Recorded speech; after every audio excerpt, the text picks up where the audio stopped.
Hello friends, welcome back to my channel commerce plex. Guys, सबसे पहले तो congratulations to all of you and welcome to the field of commerce. अगर आपके मन में थोड़ा डिमोटिवेशन हो ना कि मेरे 10th में कम मार्क्स आए हैं या कुछ भी चीज़ है इस वजह से मैंने कॉमर्स लिया है या कुछ, तो जो हुआ पास्ट में उसको भूलो। अब जो आने वाला है that is your 12th board, उस पर फोकस करो। क्योंकि अब तक तो हमारे पास एक्सक्यूजेस थे कि हमें मैथ्स में इंटरेस्ट नहीं है, साइंस में इंटरेस्ट नहीं था, ये लेकिन अब हमने फील्ड अपनी चॉइस मतलब अपने इंटरेस्ट के अकॉर्डिंग चूज़ की है, तो अब कोई एक्सक्यूज़ नहीं चलेगा, अब तो स्कोर करना ही है। तो अब इस मोटिवेशन से पढ़ो। और साथ में एक चीज़ क्लियर करना चाहती हूँ कि बहुत लोगों का परसेप्शन होता है कि कॉमर्स वो लोग लेते हैं जो लाइफ में कुछ नहीं कर सकते। तो या आपका जो मैथ्स वाला फ्रेंड होगा वो बोलेगा यार तुम क्या करोगे, कॉमर्स लेके आगे थोड़ी बढ़ पाओगे, मतलब कुछ नहीं कर सकते हो। तो उनके लिए एक आंसर है भाई, जब आप इंजीनियरिंग कर लोगे ना मैथ्स लेके, आप जहाँ पे काम करोगे ना जिस भी कंपनी में, वो कंपनी एक कॉमर्स का बंदा क्रिएट करता है। कॉमर्स इज अ बिजनेस, पैसा कमाना। और हम पढ़ाई क्यों करते हैं या हमें इंजीनियरिंग क्यों करनी, कुछ भी चीज़ हम लाइफ में क्यों करना चाहते हैं, ताकि हम पैसा कमा सकें। और कॉमर्स हमें तरीका बताता है कि हम पैसे को कैसे बचा सकते हैं, कैसे यूज कर सकते हैं। ये सब चीज़ हम किसमें सीखते हैं, कॉमर्स में। तो आई होप आप जो भी आपके साथ पास्ट हुआ हो, आप उस सब चीज़ को भूलकर एक नई स्टार्ट करें। तो now let's begin up with a new lecture. तो गाइस, लास्ट क्लास में हमने क्या डिस्कस किया था कि पीपीसी कर्व क्या होता है, सेकेंडली उस पर क्या इम्पैक्ट आता है, किसकी वजह से जो सेंट्रल प्रॉब्लम्स है ना, कैसे आपके पीपीसी कर्व में चेंजेस आते हैं। ये सब चीज़ हम लास्ट 2 लेक्चर्स में डिस्कस कर चुके हैं। अब आज का जो हमारा टॉपिक है वो क्या है कि पीपीसी कर्व की क्या प्रॉपर्टीज है और अपॉर्चुनिटी कॉस्ट क्या होती है। तो not starting of with my lecture, उसके पहले एक छोटी सी इन्फॉर्मेशन। अगर आपको मेरी वीडियो अच्छी लगे तो प्लीज़ मेरे चैनल को लाइक कीजिए, सब्सक्राइब कीजिए, साथ ही अपने दोस्तों के साथ शेयर कीजिए। क्योंकि एक ये छोटा सा इनिशिएटिव है, जो लोग अभी बाहर नहीं जा सकते हैं कोचिंग पढ़ने और आप घर में ही रह के अपनी स्टडी कंटिन्यू करें, तो ये चैनल उन लोगों के लिए है कि आपकी पढ़ाई ना छूटे, आपको लॉस ना हो। तो प्लीज़ ज़्यादा से ज़्यादा इस चैनल को शेयर कीजिए। तो स्टार्ट करते हैं आज का लेक्चर। सबसे पहले तो अपॉर्चुनिटी कॉस्ट क्या होती है। तो इसकी डेफिनेशन पढ़ने से पहले मैं आपको एक एग्जांपल के थ्रू समझाना चाहती हूँ। सपोज हमारे पास एक रिसोर्स है। रिसोर्स क्या है, लैंड। लैंड क्या है, लिमिटेड है। इसमें हम 2 ही चीज़ कर सकते हैं, या तो हम प्रोडक्शन कर सकते हैं व्हीट का, या फिर हम प्रोडक्शन कर सकते हैं राइस का। 2 ही ऑप्शन है। और अगर हमें राइस का प्रोडक्शन इंक्रीज करना है तो हमें व्हीट का प्रोडक्शन क्या करना पड़ेगा, डिक्रीज। क्योंकि हमारी रिसोर्स क्या है, लिमिटेड।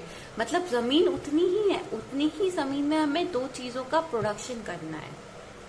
ठीक है, तो उसके लिए हमें एक का प्रोडक्शन कम करना पड़ेगा, तभी दूसरे का प्रोडक्शन इंक्रीज होगा। तो जो लॉस होता है ना, जैसे सपोज हम व्हीट का जो प्रोडक्शन है उसे कम करेंगे, तो जो वो लॉस होगा ना व्हीट के प्रोडक्शन की वजह से, उसको कहते हैं हम अपनी अपॉर्चुनिटी कॉस्ट। तो अब पढ़ते हैं डेफिनेशन क्या बोलती है। Opportunity cost is the cost of availing one opportunity in terms of the loss of the other opportunity. मतलब लॉस फाइंड करना। तो हमारी पहली अपॉर्चुनिटी क्या थी, व्हीट, और सेकेंडरी राइस। जब हम सेकेंड अपॉर्चुनिटी की तरफ जाते हैं तो हमें फर्स्ट अपॉर्चुनिटी में जो लॉस होता है, टोटल लॉस, उसको कहते हैं हम अपनी अपॉर्चुनिटी कॉस्ट। या फिर in other words, it is the cost of shifting resources from one use, that is one opportunity, to the other opportunity. It is equal to the loss of output in the use 1 when the resources are shifted from use 1 to use 2. जब हम अपनी जो resources हैं use 1 से use 2 पे shift करते हैं, जैसे राइस से व्हीट पे शिफ्ट करते हैं या सपोज व्हीट से राइस पे शिफ्ट करते हैं, तो जो हमें लॉस होता है टोटल व्हीट के प्रोडक्शन की वजह से, उस लॉस को हम बोलते हैं अपॉर्चुनिटी कॉस्ट। अब अपॉर्चुनिटी कॉस्ट क्या होती है, 2 तरीके की होती है। एक होती है टोटल अपॉर्चुनिटी कॉस्ट, एक होती है मार्जिनल अपॉर्चुनिटी कॉस्ट।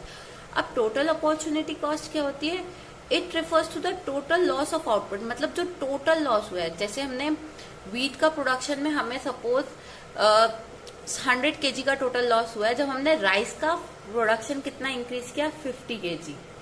ठीक है। सपोज इसको एक एग्जांपल से देखते हैं। हमें 100 केजी का प्रोडक्शन कर रहे थे वीट का सबसे पहले।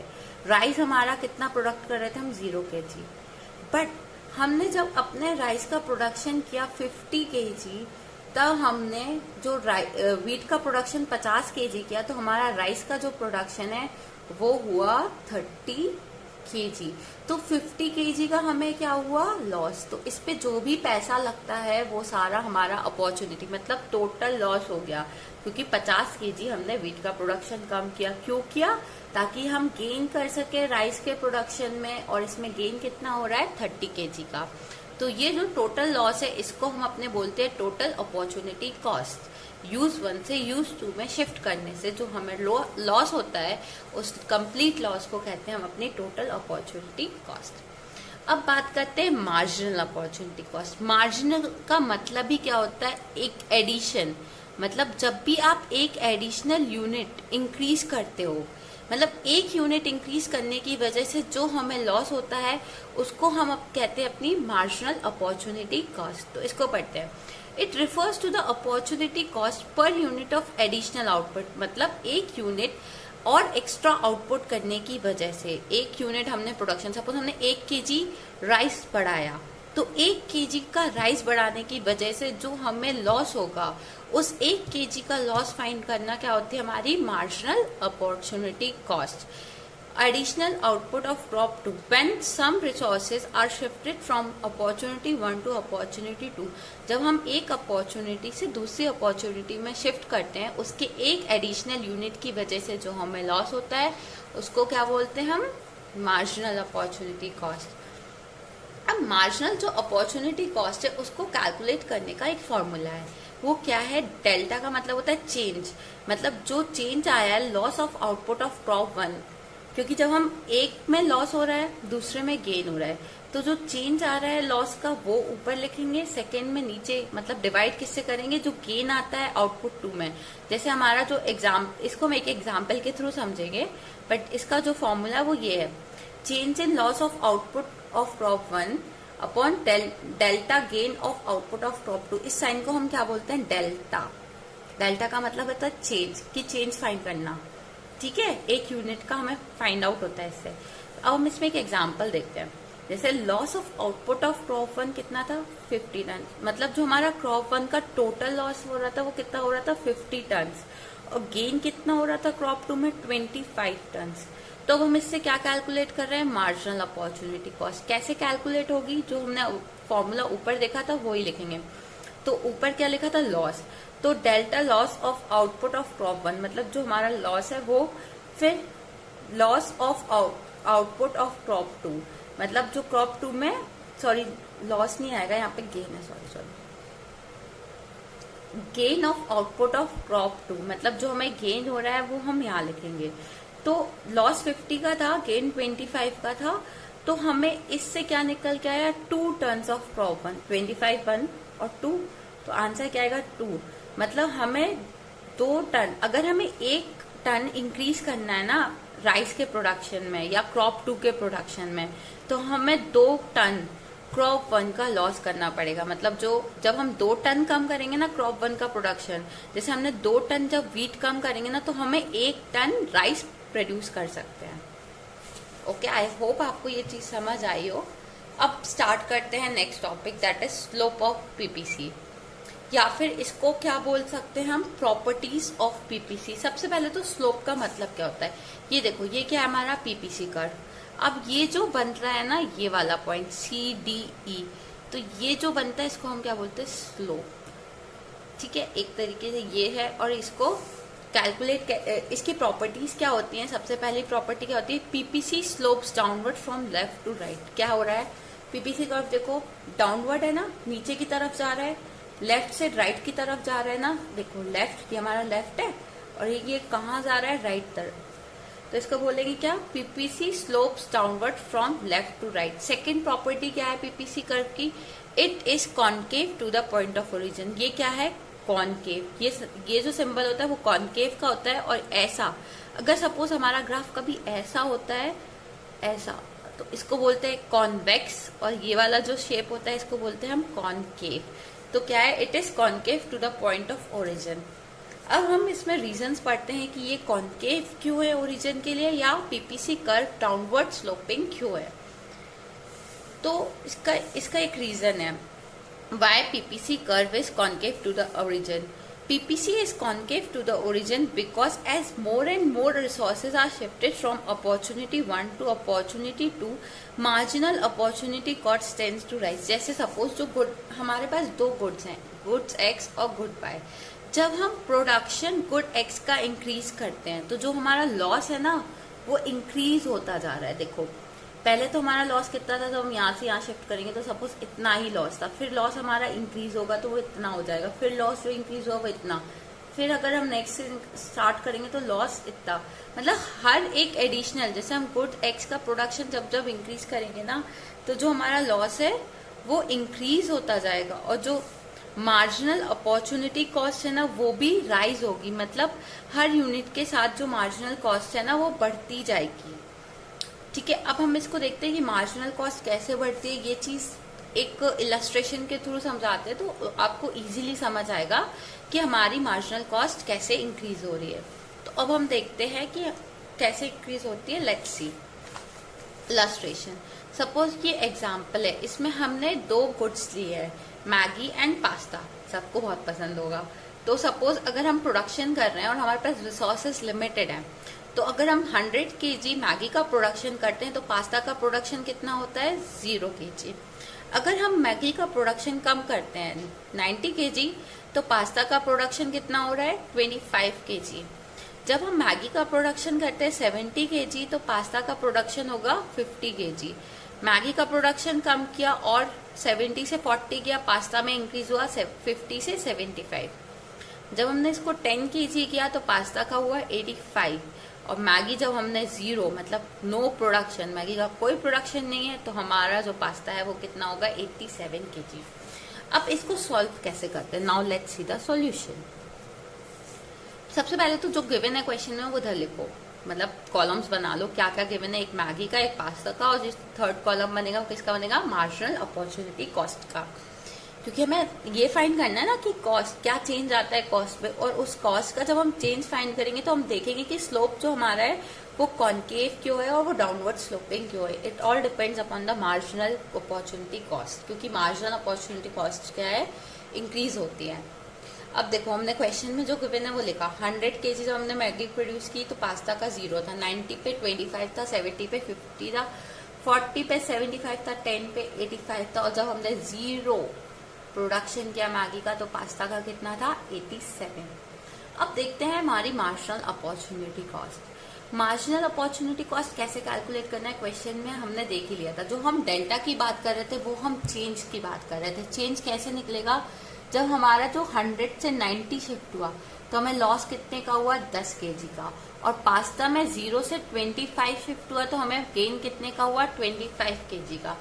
तो 10 डिवाइडेड बाय 20, तो आंसर कितना है अपना, अपॉर्चुनिटी कॉस्ट है 0.4।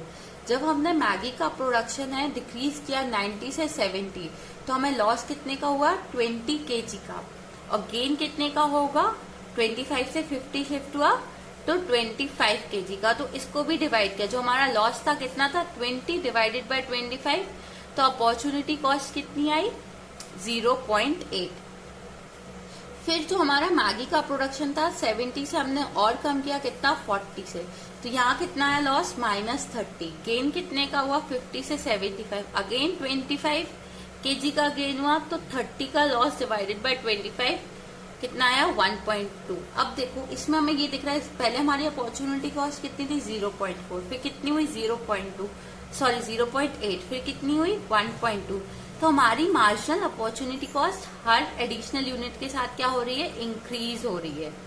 ठीक है, अब नेक्स्ट भी देखते हैं। 40 से जब हमने प्रोडक्शन कितना किया, 10, तो हमें लॉस कितना हुआ, 30 का, गेन कितने का हुआ, 10 का, 75 से 85, 10, तो 30 डिवाइडेड बाय 3। फिर हमारा लॉस कितना हुआ, 10 से 0 मतलब -10, ठीक है, तो 10 kg का हमें लॉस हुआ। तो गेन कितने का होगा, 2 kg का, तो 10 डिवाइडेड बाय 2, 5, तो अपॉर्चुनिटी कॉस्ट क्या हो रही है हमारी, इंक्रीज। अब इसी जो हमारी फिगर्स है इससे हम बनाएंगे एक ग्राफ, फिर देखेंगे जो हमारा पीपीसी कर्व बनता है वो क्या स्टेट करता है। पहले तो एक्स एक्सिस पे क्या लिखेंगे हम, पास्ता, जो भी फिगर्स गिवन है, तो इसका हम स्केल क्या लेंगे, 10, तो 0 से 10, 10 से 20, 30, 40, 50 ऐसे 90 तक।